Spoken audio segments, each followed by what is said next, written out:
बच्चों, मैं डिम्पल कटारिया यहाँ पे आपको नवीं कक्षा गणित विषय का कार्यपत्रक यानी कि वर्कशीट जो है 20वें नंबर की ये मैं आपको करा रही हूँ। ये वर्कशीट आपको 23 अगस्त 2021 को मिल रही है और इसमें हम दो चर वाले रैखिक समीकरणों के हल के बारे में सीख रहे हैं। रैखिक समीकरण के बारे में आप तो जानते ही हैं, मानक रूप होता है एक चर वाले रैखिक समीकरण का ax प्लस बी बराबर 0 और जब दो चर होते हैं तो ax plus b y plus c बराबर 0। ठीक है, अचर पद दोनों के अंदर ही होता है। तो यहाँ से अगर आप इनके हल करेंगे तो इसका मतलब आपको यहाँ पे सिर्फ x का मान चाहिए। तो ax तो है ही, b को दूसरी तरफ भेजोगे माइनस b हो जाएगा, तो x की वैल्यू आपके पास आएगी माइनस बी बटा ए। ये केवल एक ही मान आ रहा है आपके पास x का, इसलिए आप इसे बोलेंगे अद्वितीय हल। ठीक है, ऐसे एक दूसरी समीकरण है 3x प्लस 5 बराबर 0 जिसमें x का मान आ रहा है हमारे पास माइनस 5 बटा 3। अब बच्चों, इसी तरह से अगर हम दो चर वाली रैखिक समीकरण की बात करते हैं तो इसमें अगर हमें x का मान चाहिए तो आप क्या करेंगे, बी वाई और सी दोनों को दूसरी तरफ भेजेंगे, दूसरी तरफ जाकर दोनों माइनस के हो जाएंगे और फिर ए को भी नीचे भेजेंगे तो माइनस बी वाई माइनस सी बटा ए, ये हमारे पास x का मान होगा। ठीक है, अब आप यहाँ पे देख रहे हैं कि ऐसा फिक्स नहीं है कि ये एक ही मान है, क्यों? क्योंकि यहाँ पे y भी है। आप y के जितने मान रखोगे x के उतने ही मान आपको मिलेंगे। तो बच्चों, जब दो चर वाली रैखिक समीकरण होती है तो उनके अपरिमित रूप से अनेक हल होते हैं। ठीक है, ऐसे एक और उदाहरण है x प्लस 2y बराबर माइनस 6, तो x का मान माइनस 2y प्लस 6 बराबर 0, माइनस 2y प्लस 6 बटा 1 हो जाएगा। ठीक है, तो आप ये समझ चुके हैं कि यहाँ पे आपके पास हल का मतलब है कि x और y के वो मानों का युग्म जो दिए गए समीकरण को संतुष्ट करते हो। जैसे कि अब आप देखो, ये एक समीकरण है x बराबर माइनस 2y प्लस 6, आपने यहाँ पे y का मान 0 रखा तो x का मान आपको 6 मिलता है।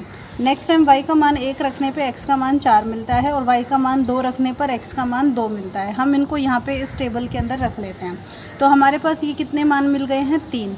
अब ज़रूरी नहीं ना कि ये 3 ही मिले, हम जितने यहाँ पर मान रख सकते थे y के, हमें उतने ही x के मान हमें यहाँ पे मिल जाते। तो कह सकते हैं कि अपरिमित रूप से अनेक हल हमें यहाँ पे मिल रहे हैं। ठीक है, अनेक हल यानी कि अनगिनत मान। लेकिन अगर हम किसी भी समीकरण को आलेख निरूपित करें यानी कि ग्राफ के अंदर उसको हम यहाँ पे निरूपित करते हैं, तो बच्चों जो रैखिक समीकरण होती है उसका जो ग्राफ होता है वो हमेशा एक सीधी रेखा होगी। जैसे कि ये देखिए, ये एक यहाँ पे सीधी रेखा है। ठीक है, और उस रेखा पर जो भी बिंदु होंगे वो सब बिंदु क्या करेंगे, समीकरण को संतुष्ट करेंगे। यानी कि उस बिंदु पर अगर हम यहाँ पे x और y का मान देखेंगे तो समीकरण आपकी सेटिस्फाइड हो जाएगी। ठीक है, और अब इसके बाद समीकरण का जो प्रत्येक बिंदु है उसका क्या होगा, हल होगा। ठीक है, अब यहाँ पे आप देखिए एक समीकरण है आपके पास 3x प्लस 5 बराबर 0, ये वाली समीकरण है, और x बराबर माइनस 2y प्लस 6 आपके पास ये वाली समीकरण है। आपसे कह रहे हैं कि आपको यहाँ पे देखना है, ये देखो इसमें एक बिंदु है C, एक बिंदु है A और एक बिंदु क्या है B। और जैसे ये समीकरण है x बराबर माइनस 2y प्लस 6, तो मैं एक मान रख के दिखा देती हूँ। जैसे ये वाला देखो, इसमें x ये 6 0 है, यानी कि x का मान 6 रख दो तो देखो आपके पास y का मान कितना आएगा। अगर 0 आया तो सही है, नहीं आया तो गलत है। ठीक है, तो ये यहाँ पे 6 है, दूसरा 6 यहाँ आएगा माइनस का हो जाएगा, ये माइनस 2y, 6 से 6 कट गया तो 2y का मान कितना मिल गया, 0 के बराबर, यानी कि y का मान भी हमारे पास क्या आ गया, 0। तो ये यहाँ पे संतुष्ट हो गए हैं। ठीक है, अब चलिए यहाँ पे हमारे पास अभ्यास प्रश्न है, हम इनको देख लेते हैं। अभ्यास प्रश्न में पहला प्रश्न है, जांच कीजिए कि रैखिक समीकरण 2x माइनस वाई बराबर 6। ठीक है, 2x माइनस वाई बराबर 6, आपको बताना है कि इसके हल x बराबर 2 या फिर y बराबर माइनस 2 है या फिर नहीं है। तो बच्चों हम यहाँ पे ना x बराबर 2 जो है वो रख देते हैं। ठीक है, अगर हम x बराबर 2 रखेंगे तो 2 गुना 2 हो जाएगा, माइनस में y बराबर 6, 2 गुना 2 हो जाएंगे 4, माइनस y बराबर 6। तो y का मान आपको चाहिए, माइनस में है, 4 उस तरफ जाएगा तो किस में बदल जाएगा, माइनस में, तो 6 में से 4 गए तो 2। तो बच्चों इसको और अगर हल करते हैं तो यहाँ से हमारे पास y का मान किसके बराबर आ रहा है, माइनस 2 के।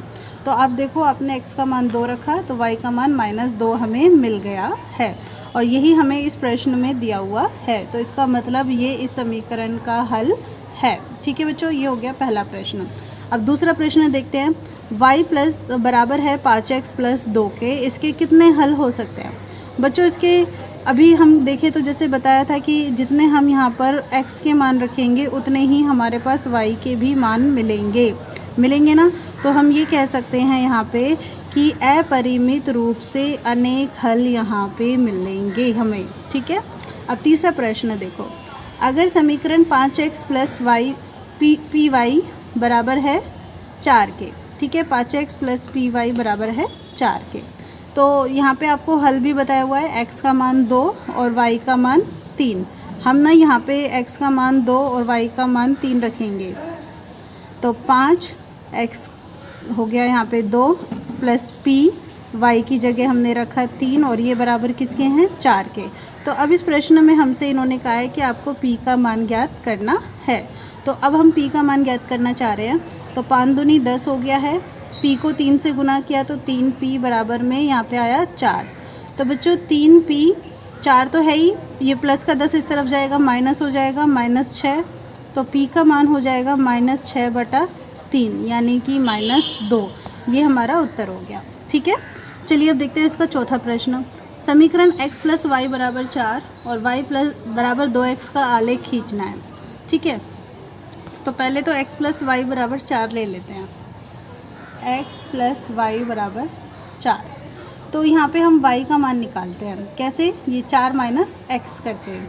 तो यहाँ पे सबसे पहले x का मान 0 रखो, तो y का मान कितना आएगा, 4 माइनस 0 यानी कि 4।